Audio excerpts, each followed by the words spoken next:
The space station Harmony Point floated in the darkness between two bright stars. Ships from many worlds docked at its metal arms, bringing creatures of all shapes and sizes.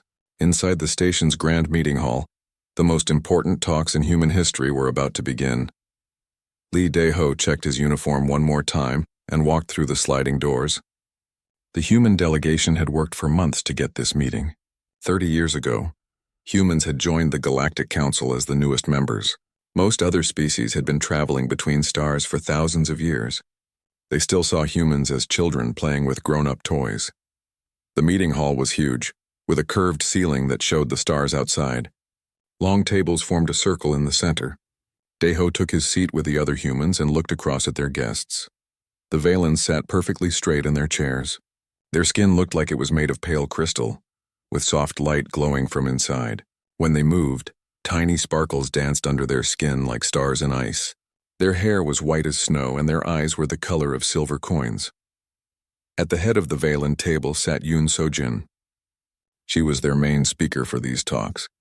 Dae-ho had read her file many times.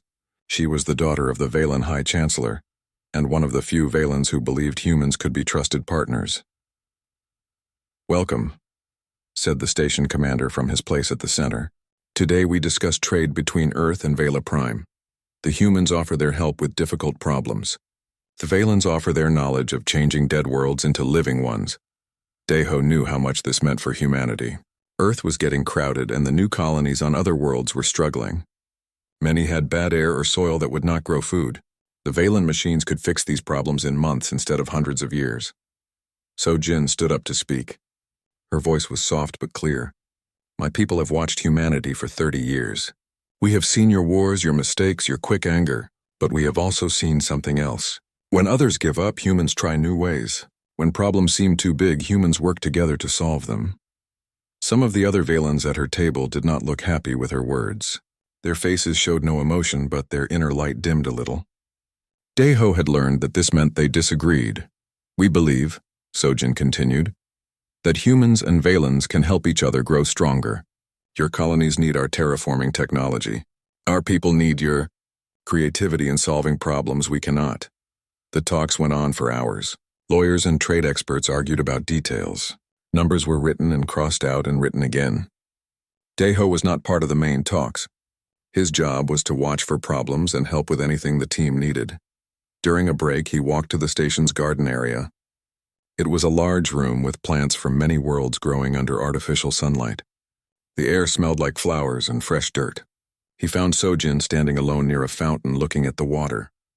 "The earth roses are beautiful," she said without turning around. Her English was very good, but she spoke slowly, choosing each word carefully. "Thank you," Dae-ho said. "We brought seeds from Earth to plant here. Humans like to carry pieces of home with them." She turned to look at him. Up close, he could see that her silver eyes had tiny flecks of blue in them, like ice crystals. "That is very human," she said. "My people prefer to leave the past behind when we travel." "Maybe that is why we need each other," Dae-ho said. "We remember everything. You know how to start fresh," Sojin smiled, and her inner light grew brighter. "You think differently than I expected. Most humans I have met are loud and quick to anger. Most Valens I have met speak only when required and show no feelings at all," Dae-ho replied. They both laughed. It was a small moment, but Dae-ho felt like he had learned something important about building bridges between their peoples. "May I ask you something?" Sojin said. "Your file says you were a soldier before becoming a diplomat. Why did you change?" Dae-ho was quiet for a moment. "I learned that fixing things is better than breaking them. And sometimes the best way to serve your people is to help their enemies become friends." Sojin nodded slowly. "Wisdom. Perhaps there is hope for our peoples after all." They walked back toward the meeting hall together. As they reached the doors, Dae-ho noticed that Sojin moved a little slower than before. Her bright inner light seemed dimmer. "Are you feeling well?" he asked. "Just tired," she said. "These talks are important, but they require much energy." The afternoon session was harder than the morning. Some Valens questioned whether humans could be trusted with their advanced technology. Some humans worried that the Valens would use trade to control human colonies. Dae-ho watched Sojin as she answered question after question. Her skin grew paler and sometimes her hands shook when she reached for her water glass. Twice she had to pause in the middle of speaking to catch her breath. Perhaps we should take another break, suggested the human team leader. No, Sojin said firmly. We must finish today. There may not be another chance. Her words seemed strange, but the talks continued. Charts appeared on the big screens showing which worlds could be changed and how long it would take. The Valens explained their machines that could create oceans and atmospheres. The humans showed pictures of their struggling colonies where children played in underground tunnels because the surface air was too thin to breathe. As the day went on, Sojin's condition got worse. Her silver skin started to look gray around the edges. The light inside her flickered like a candle in the wind. Other Valens at her table began to look worried, but they said nothing. Finally, as the evening session was about to begin, Sojin stood up to give her closing statement. She made it halfway through her speech before her voice became too weak to continue. The future of both our peoples, she whispered, then stopped. Daeho saw her sway in her chair. Without thinking, he jumped up and moved toward her table. Medical emergency, he called out. Sojin tried to wave him away. I'm fine, she said, but her words came out in a rush of air, barely audible. The meeting hall erupted in noise as everyone stood up at once. The Valen delegates surrounded their ambassador, speaking rapidly in their own language. Human security guards moved toward the exits to clear the way for medical teams. Daeho pushed through the crowd and knelt beside Sojin's chair. Her gray skin was now almost black around her eyes and mouth. The light inside her was so dim he could barely see it. What is wrong? He asked, and what can we do? Sojin grabbed his hand with surprising strength. Her fingers were ice cold. She pulled him close and whispered in his ear, her voice like wind through broken glass. The Velnara poison, she said in broken standard. Only my people know this substance. There is no cure here, so far from home. I will die in this place among strangers. Her hand went limp and fell from his. Her eyes closed and the last of her inner light faded away. The proud Valen ambassador, the bridge between two peoples, lay dying on an alien space station with only enemies and strangers to watch her final moments. Daeho stared down at her still form and felt something break inside his chest. Not again. He would not watch someone die when he could do something to help. Not again. The medical bay doors slid open with a soft hiss as the emergency team carried Sojin inside. Dr. Bae Sung Min, the station's chief medical officer, was already waiting with his team of human and alien medical staff. The white walls and bright lights made Sojin's gray skin look even more lifeless. Put her on bed 3, Dr. Bae ordered. I want full body scans and blood work immediately. Daeho followed the medical team inside, but a nurse stopped him at the door. Sir, you need to wait outside. Family and diplomatic staff only. I am diplomatic staff, Daeho said firmly, and right now I might be the only one here who knows what happened to her. Dr. Bae looked up from connecting monitoring equipment to Sojin's still form. Let him stay. We need all the information we can get. The medical bay filled with quiet noise as machines began scanning Sojin's body. Screens showed images of her insides, strange and beautiful in ways that human bodies were not. Her bones looked like clear crystal filled with silver light, but now that light was fading fast. Heart rate dropping, called out a technician. Blood pressure falling. What did she tell you? Dr. Bae asked Daeho while injecting something into Sojin's arm. She said it was Velnara poison. She said only her people know about it and there is no cure here. Dr. Bae frowned. I have never heard of this poison. Computer, search medical database for Velnara. No results found, the computer replied in its calm voice. The medical bay doors opened again, and another Valen entered. This one was male, shorter than Sojin, with darker crystal skin and worried silver eyes. He moved quickly to Sojin's bedside. I am Cho Min-soo, he said to Dr. Bae, cultural attaché and childhood friend to Ambassador Sojin. I came as soon as I heard. Do you know about this Velnara poison? Dr. Bae asked. Min-soo's face went very still. For a long moment, he said nothing. His inner light dimmed until it was barely visible. You do know, Daeho said. Tell us. She is dying. It is not that simple, Min-soo replied slowly. Velnara is not just any poison. It is a shame my people do not speak of to outsiders. Dr. Bae stopped what he was doing and turned to face Min-soo directly. Your friend is dying. This is not the time for cultural secrets. Min-soo looked at Sojin's gray face, then at the humans waiting for his answer. Velnara comes from a plant that grows only on Vela Prime. Long ago, when my people still had wars among ourselves, it was used by noble families who had lost their honor. They would drink Velnara tea rather than face public shame. A suicide poison, Dr. Bay said grimly. Yes. But also more than that, it was designed to be undetectable by those who were not Valen. If a noble died away from home, other species would think it was natural death. The secret stayed hidden. Deho felt anger rising in his chest. Someone poisoned her on purpose. Someone wanted to stop these talks. Minsu nodded sadly. There are many among my people who do not want alliance with humans. They think your species is too young, too violent, too unpredictable. They believe contact with humans will make Valens weak. How long does she have? Dr. Bay asked. Hours at most. The Velnara attacks the crystal structures in our bones. They slowly dissolve from inside. When enough damage is done, our hearts stop. Dr. Bay looked at his screens showing Sojin's bone structure. Even Deho could see that the clear crystal was turning cloudy and dark in places. What about the antidote? There must be something. Minsu shook his head. The antidote requires an enzyme that only grows in Valen bodies during certain moon phases on our homeworld. The process takes weeks. Even if we sent word now, help would come too late. There has to be another way, Deho said. Some treatment, some medicine. You do not understand, Minsu said with pain in his voice. Velnara was created by the best Valen scientists of the old time. They made sure there would be no escape, no last-minute rescue. It was meant to be final. Dr. Bay ran more tests, trying everything in his medical database. He gave Sojin medicines for known alien poisons, supplements to strengthen her crystal bones, even experimental treatments that had never been tried on Valens before. Nothing worked. Her condition continued to get worse. I am sorry, Dr. Bay finally said. Without the specific antidote, there is nothing I can do. Her bone structure is breaking down too fast. Deho stared at Sojin's peaceful face. She looked like she was sleeping, but her skin was now almost black around her eyes and mouth. The monitors showed her heart beating slower and slower. This is not right, he said. She was trying to build a bridge between our peoples. She believed humans and Valens could help each other, and someone killed her for it. Minsu placed a hand on Deho's shoulder. Sojin knew the risks. There have been 3 attempts on her life in the past year. She came here anyway because she believed the alliance was worth dying for.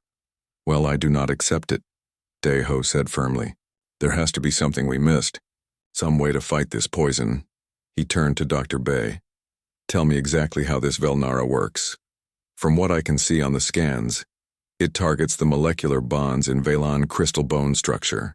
It makes them unstable, causes them to break apart. When enough bone mass is lost, major organs fail. Deho thought about his old training as a military medic. He had seen soldiers poisoned by alien plants and animals on hostile worlds. Sometimes the cure was not about fighting the poison directly, but about helping the body adapt to it. What if we cannot cure the poison? He said slowly. But we could strengthen her bones faster than the poison weakens them? Dr. Bay shook his head. Valen bones do not heal like human bones. They grow very slowly over many years. There is no way to speed up the process. But what about human bones? Deho asked. Human bones heal fast. They rebuild themselves constantly. What if... He stopped talking as an idea began to form in his mind. It was crazy, impossible, and probably dangerous. But Sojin was dying anyway. What if what? Dr. Bay asked. Deho looked at Sojin's monitors again. Her heart rate was getting weaker. Time was running out. What if we could give her human healing ability? What if human biology could teach her body how to fight back? Minsu stared at him. You want to mix human and Valen biology? That has never been attempted. We do not even know if your blood types are compatible. Then we better find out fast, Deho said, rolling up his sleeve. Because in about an hour it will not matter anyway. Dr. Bay looked uncertain. Even if blood compatibility is not the issue, we have no idea what mixing human and Valen biology might do. You could kill her faster. You could kill yourself. Or I could save her life, Deho replied. Doctor, how long have humans been members of the Galactic Council? 30 years. And in that time, how many impossible things have humans done that other species said could not be done? Dr. Bay smiled slightly despite the serious situation. Too many to count. Then let us add one more to the list. Dr. Bay moved quickly around the medical bay, pulling up data files and running new tests. If we are going to try this crazy idea, I need to understand exactly what we are dealing with. Computer, give me everything we know about human blood chemistry. Data flowed across the screens. Charts showed the complex mix of cells, proteins, and enzymes that kept humans alive. Daeho watched the information scroll past, remembering his medical training from years ago. There, he said, pointing at one section. Adaptive enzymes. Humans have more of them than any other known species. Dr. Bay nodded. Earth was a harsh world. Humans had to survive everything from poisonous plants to dangerous radiation. Your bodies learn to adapt to threats by changing at the cellular level. But will it work on Valen biology? Minsu asked. He stood beside Sojin's bed, holding her cold hand. Our bodies are very different from yours. Only one way to find out, Daeho said. Doctor, I need you to take some of my blood and test it against the Velnara poison. See what happens. Dr. Bay drew blood from Daeho's arm and placed it in a small testing device. On the screen, they could see human blood cells moving around tiny samples of the poison that Dr. Bay had extracted from Sojin's system. At first, nothing happened. The poison continued to break down the test material, just as it was breaking down Sojin's bones. But after a few minutes, something changed. Look at that, Dr. Bay whispered. The human enzymes began to surround the poison molecules. Instead of being destroyed by them, the enzymes started to change their structure. Slowly, piece by piece, they were turning the poison into something else. It is not destroying the Velnara, Dr. Bay said with excitement. It is converting it. Your enzymes are learning from the poison and adapting to use it. Daeho leaned closer to the screen. Use it for what? I am not sure yet. Computer, analyze the new compound being created. After a few seconds, the computer replied. The new compound appears to strengthen crystal lattice structures. It would have a positive effect on Valen bone density. The three of them stared at each other in amazement. Your blood is turning her poison into medicine, Minsu said quietly. But we still do not know if it will work inside a living Valen. Dr. Bay warned. This is just a test tube. A real body is much more complex. Alarms started beeping from Sojin's monitors. Her heart rate was dropping fast and her blood pressure was falling to dangerous levels. We are out of time, Daeho said. He looked at Dr. Bay. I am willing to try if you are. Dr. Bay hesitated. The risks are enormous. If your blood is rejected by her system, it could cause massive organ failure. If her blood enters your system through the IV connection, you could have a severe allergic reaction. We could lose both of you.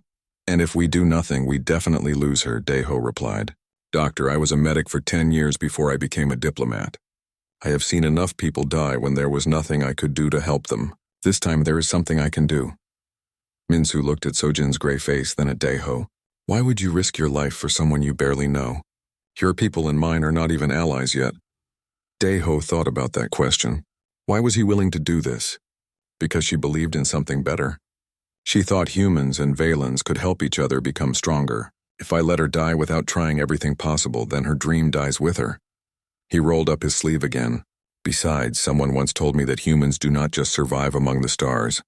We help others thrive. Maybe it is time to prove that. Dr. Bay prepared the blood transfusion equipment with shaking hands. I am going to start very slowly. Just a few drops of your blood mixed with hers. If her body accepts it, we can increase the amount. He connected an IV line between Daeho's arm and Sojin's. A thin tube filled with red human blood snaked across the space between their beds. Here we go, Dr. Bay said, and opened the valve. Daeho felt a strange pulling sensation as his blood flowed out of his arm. On the monitors, they could see the moment when human blood reached Sojin's system. Her body temperature spiked and her heart rate jumped. Her body is reacting, Dr. Bay said, watching the screens carefully. At first, it looked like the transfusion was going to kill both of them. Sojin's skin turned even darker and her breathing became fast and shallow. Daeho felt dizzy and nauseous as alien proteins from her blood entered his system through the shared IV. This is not working, Minsu said with panic in his voice. Stop the transfusion. Wait, Daeho said through gritted teeth. Give it more time. My enzymes need a chance to adapt. Dr. Bay monitored both patients carefully. Heart rates are stabilizing. Blood pressure is coming back up.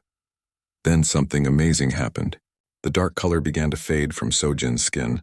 Instead of the gray-black of the poison, her natural crystal-pale color started to return. Even more surprising, a soft light began to glow under her skin again. It is working, Minsu breathed. The poison is being neutralized. But Dr. Bay was looking at something else on the monitors. It is doing more than neutralizing the poison. Look at her bone scans. On the screen, they could see Sojin's crystal bone structure. The cloudy, damaged areas were clearing up, but they were not just returning to normal. They were becoming denser and brighter than before. The converted poison is making her bones stronger, Dr. Bay said in amazement. She is not just recovering, she is being enhanced. Daeho felt weak from the blood loss, but he also felt something else, a strange warmth in his chest like sunlight on a cold day. I can feel her heartbeat, he said quietly. Is that normal? Dr. Bay checked the monitors. Your blood pressure and heart rate are synchronizing. The shared blood is creating some kind of biological connection between you. Jin's eyes fluttered open. For a moment, she looked confused, staring at the medical bay ceiling. Then she turned her head and saw Daeho lying in the bed next to her, connected by the thin tube of red blood. What did you do? She whispered. Something impossible. Daeho replied with a weak smile. How do you feel? Jin sat up slowly, testing her strength. Her skin was glowing brighter than before, and when she moved, the light under her skin sparkled like stars. I feel different, stronger, like I could crush stone with my hands. She looked at the IV line connecting them. You gave me your blood. You risked your life for mine. We gave each other our blood, Daeho corrected, and we both survived it. Dr. Bay was still staring at the test results. This is going to change everything. If human enzymes can enhance other species' natural abilities instead of just healing them, the possibilities are endless. Min-Su shook his head in wonder. My people believed that contact with humans would make us weak, but you have made Sojin stronger than any Valen in history. Sojin swung her legs over the side of the bed and stood up. She moved with perfect balance and grace. But there was also a new power in her movements. When she placed her hand on the metal bed rail, her fingers left small dents in the steel. The alliance talks, she said suddenly. What happened to the negotiations? They were postponed when you collapsed, Min-Su replied. The other delegates are waiting to hear if you survived. Sojin looked at Daeho, still connected to her by the blood transfusion line. We need to finish what we started. But first we need to figure out what this means for both our peoples. Daeho nodded, though he was still feeling weak. Some of your people are not going to be happy about this. They poisoned you to stop the alliance. When they find out that human blood has made you stronger, they might see it as confirmation of their worst fears. Let them come, Sojin said, and her inner light flared brighter. I am no longer the same Valen who entered these negotiations, and neither are you the same human. We are something new now. She looked out the medical bay window at the stars beyond. We are the bridge between our peoples, and bridges are meant to be crossed. News of the miracle spread through Harmony Point like fire through dry grass. Within hours, representatives from a dozen different species had requested permission to observe the medical data. The station's communication arrays buzzed with encrypted messages sent to homeworlds across the galaxy. Dr. Bay had never seen anything like it in 30 years of medicine. He ran test after test on both Sojin and Daeho, documenting everything for the medical journals that would surely want to study this case for decades. Your bone density is now 40% higher than normal for your species, he told Sojin as she sat in the medical bay for her third round of tests. Your reaction speed has improved by 20%. Even your natural luminescence is brighter and can now produce light frequencies that were previously impossible for Valens. Sojin flexed her fingers, watching the bright patterns of light dance under her skin. I can feel the difference. It is like someone removed weights I did not know I was carrying. And you, Dr. Bay said, turning to Daeho, are showing some interesting changes as well. Your healing rate has increased, and your blood now contains trace amounts of crystalline structures, similar to Valen bone material. Nothing dangerous, but definitely new. Daeho touched the small scar on his palm where Dr. Bay had taken blood samples. It had healed completely in just 6 hours. Will the changes be permanent? I do not know, Dr. Bay admitted. We are in completely new territory here. But based on what I am seeing, I believe both of you have been permanently altered at the genetic level. The medical bay doors slid open, and Park Woo-bin entered. As the station's security chief, he had been investigating the poisoning attempt. His face was grim. We found who did it, he announced. 3 Valen food servers were working together. They added Velnara extract to Sojin's water during the lunch break. Have you arrested them? Sojin asked. They are dead, Woo-bin replied bluntly. All 3 took poison themselves when security tried to question them. But before they died, one of them sent a message to Vela Prime. Minsu, who had been quietly watching the test, suddenly looked worried. What kind of message? A full report about the poisoning and the blood transfusion, including detailed medical scans showing Sojin's enhanced abilities. Wubin pulled up a data tablet. The message was sent directly to High Admiral Kethvar, the head of the Traditionalist faction. Sojin went very still. My uncle? Your uncle? Deho asked. He leads those who believe Valens should remain pure and separate from other species. He has always opposed my diplomatic work. Sojin stood up from the examination table. If he has proof that human blood has changed me, he will use it to declare me contaminated and unfit to represent our people. Can he do that? Dr. Bay asked. Minsu nodded sadly. Under traditional Velan law, any member of our species who has been significantly altered by alien influence can be stripped of their citizenship and exiled. It was originally meant to prevent biological warfare, but it has been used for political purposes before. But you saved her life, Deho protested. How can they punish her for surviving? Because now she is living proof that contact with humans changes us, Minsu explained. The traditionalists will say she is no longer truly Velan.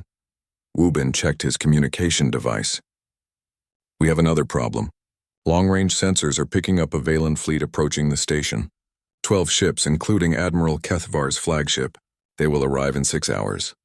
Sojin walked to the window and looked out at the stars. Her enhanced luminescence cast bright patterns on the walls around her. He is coming to take me home for trial, and to end the alliance talks permanently. We will not let that happen, Deho said firmly. He tried to stand up, but Dr. Bay pushed him back down. You lost a lot of blood. You need to rest. There is no time to rest, Deho replied. If Admiral Kethvar takes Sojin away, everything we have worked for is finished. Humans will lose their chance for terraforming technology. Millions of people in the outer colonies will continue to suffer. Sojin turned away from the window. It is worse than that. If my uncle succeeds in painting this as human contamination of Velan purity, he could convince the Council to cut all ties with your species. Not just trade, but communication, travel, everything. Then we need to contact Earth, Wubin said. Get a human fleet here to protect you. No, Sojin said quickly. That would only prove his point about humans being aggressive and dangerous. We need a different approach. Dr. Bay looked up from his data tablets. What if we could prove that the enhancement goes both ways? So far, everyone is focused on how human blood changed Sojin. But Deho was also affected. How does that help? Minsu asked. Think about it, Dr. Bay continued. If Sojin was contaminated by human blood, then Deho was equally contaminated by Velan blood. But instead of being weakened, both of them became stronger. Deho began to understand. You are saying this is not contamination. It is evolution, exactly. And evolution benefits both species equally. Sojin walked back to Deho's bedside. Even now, hours after the transfusion, he could feel a strange warmth when she was near. It was like they were connected by invisible threads. Can you feel that? She asked quietly. Your heartbeat, Deho replied.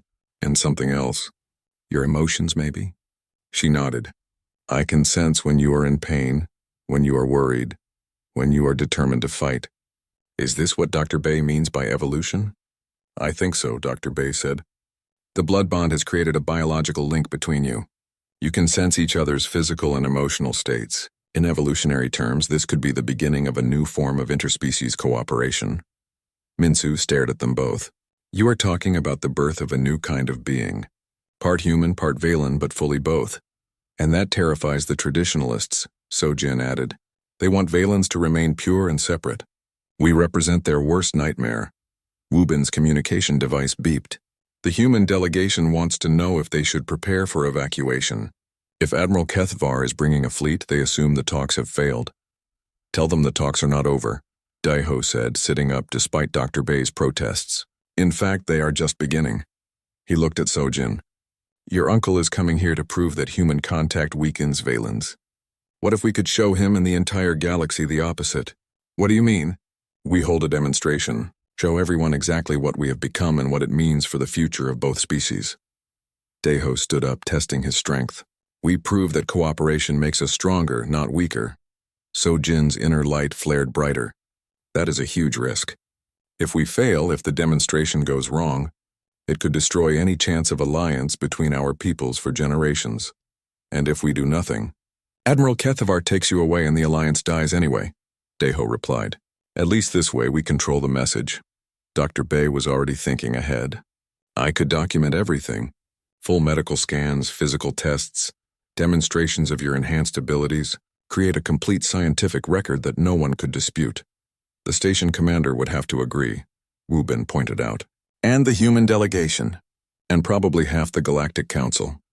So Jin placed her hand on Deho's shoulder. Through their blood bond, he could feel her determination mixing with his own. Then we better start making some calls, she said. Because in 6 hours my uncle is going to arrive expecting to find a contaminated exile. Instead, he is going to meet the future of galactic cooperation. Deho felt a surge of energy flow through the bond between them. Part of it was his own excitement and part was hers, but together it was stronger than either could have felt alone. Dr. Bay, he said, how quickly can you set up a full medical demonstration? Give me 4 hours, the doctor replied with a grin. This is going to be the most important presentation of my career. As the medical team rushed to prepare, So-Jin and Deho stood together at the window, watching the stars.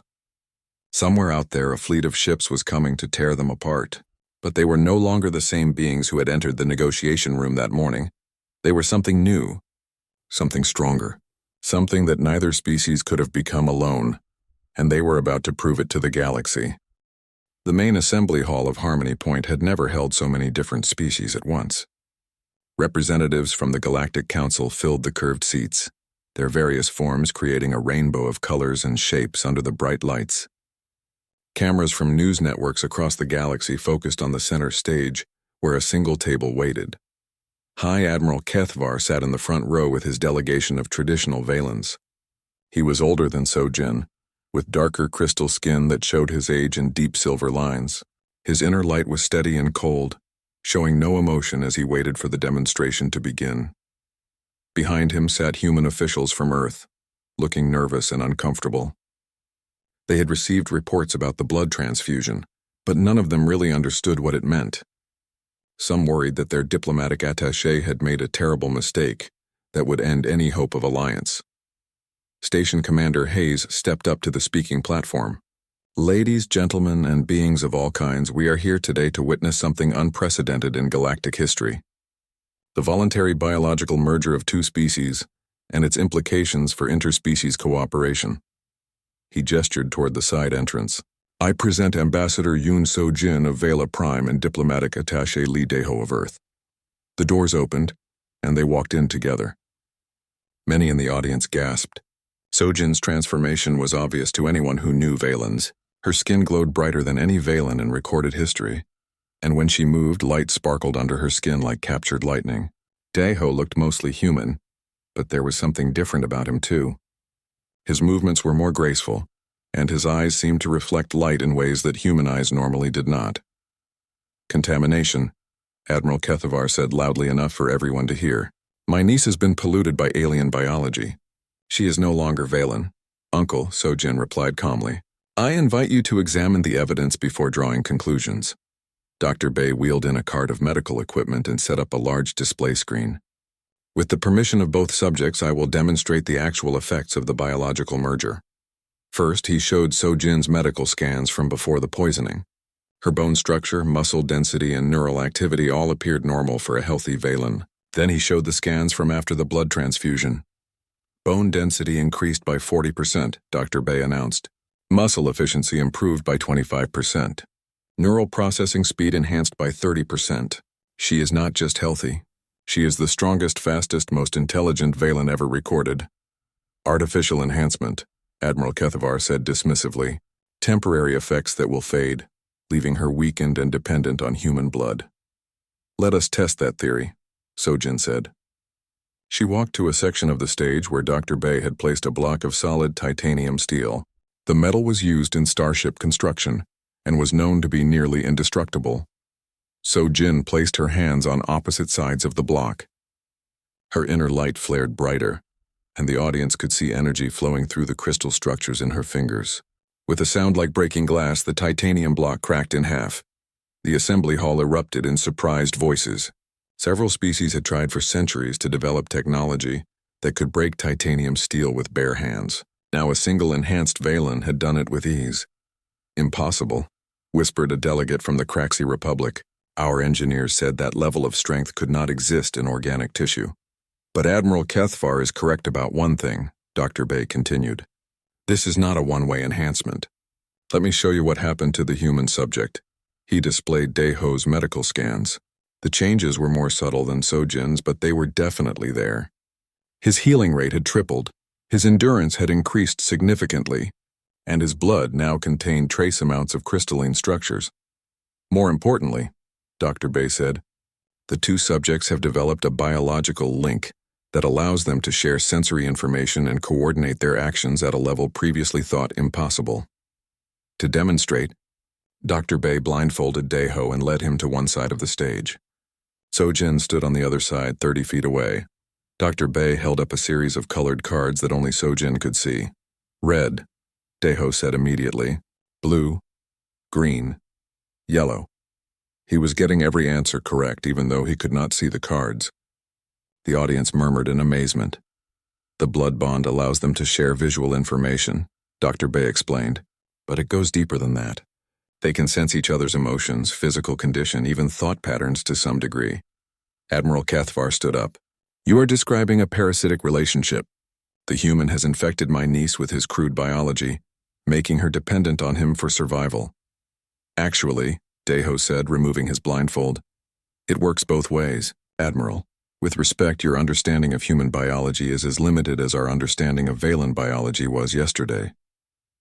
He walked to another piece of equipment Dr. Bay had prepared. It was a complex puzzle box made of interlocking metal pieces, designed to test spatial reasoning and fine motor control. The puzzle typically took trained engineers hours to solve. Daeho placed his hands on the box and closed his eyes. Through his bond with Sojin, he could access her enhanced spatial reasoning abilities. His fingers moved with inhuman precision, twisting and sliding the metal pieces. In less than 3 minutes, the puzzle was solved. The enhancement flows both ways, Dr. Bay said. Each species contributes their strengths to the partnership. Humans provide adaptability and creative problem-solving. Valens provide analytical precision and structural understanding. This is not evolution, Admiral Kethvar said angrily. This is abomination. You are creating hybrid monsters that belong to neither species. Sojin stepped forward, her inner light blazing. Uncle, I am still your niece. I still love our people and our culture. But I am also something more now, something that our ancestors could never have imagined. She gestured toward the assembled delegates from across the galaxy. For thousands of years, each species has developed alone, limited by their own biology and thinking. We have reached the limits of what any single species can accomplish. But together, Daeho added, we can become something greater than the sum of our parts. Dr. Bay activated a holographic projector. Images appeared in the air above the stage showing diseased human colonies, damaged Valen cities, and struggling settlements from dozens of other species. Look at the problems we face, Sojin said. Worlds that cannot sustain life, diseases that resist all treatment, resource shortages that threaten entire civilizations. Each species tries to solve these problems alone and fails. Now imagine, Daeho continued, if we could combine the best abilities of every species, human adaptability with Valen precision, Craxi engineering with Tellan environmental control, Zephyrian communication with Mandarin mineral processing. The holographic images changed to show thriving colonies, healthy populations, and abundant resources. It was a vision of a galaxy where cooperation had replaced competition. This is what voluntary biological cooperation could achieve, Sojin said. Not the domination of one species by another, but the elevation of all species together. Admiral Kethvar looked around the assembly hall. Many delegates were leaning forward in their seats, clearly interested in what they were hearing. Even some of his own traditional Valen supporters seemed thoughtful. And if this experiment fails, he asked, if these enhancements prove harmful over time, if the biological links become a form of mental control, then we study the failures and learn from them. Dr. Bay replied. That is how science works. But based on what I have observed, the bonds are voluntary and can be broken if desired. No one is forced to participate. Sojin walked over to her uncle. I understand your fears. Change is frightening, especially when it affects something as fundamental as our biology. But our people have always been explorers. We traveled to the stars when others said it was impossible. We built cities on worlds others called uninhabitable. She placed her hand on his shoulder. This is just the next frontier. Not the replacement of what we are, but the expansion of what we could become. Admiral Kethavar stared at his niece for a long moment. Her inner light was so bright now that it cast visible patterns on his face. Finally, he spoke. The traditional Valen Council will need to debate this extensively. We cannot make such a decision quickly. Of course, Sojin said. But while you debate, others will move forward. The galaxy will not wait for us to overcome our fears. She turned to address the entire assembly. I propose the establishment of a joint research station where voluntary biological cooperation can be studied safely. Any species that wishes to participate may do so. Any species that prefers to remain separate may do that as well. A new kind of diplomacy, Deho added. Not just political and economic alliance, but biological partnership for those who choose it. The assembly hall buzzed with excited conversation as delegates discussed the proposal with their advisors. It was clear that many species were interested, though some remained cautious. 6 months later, the research station New Harmony orbited a previously uninhabitable world in the Kepler system. The planet below bloomed with life as human adaptability and Valen terraforming technology worked together to create a garden world.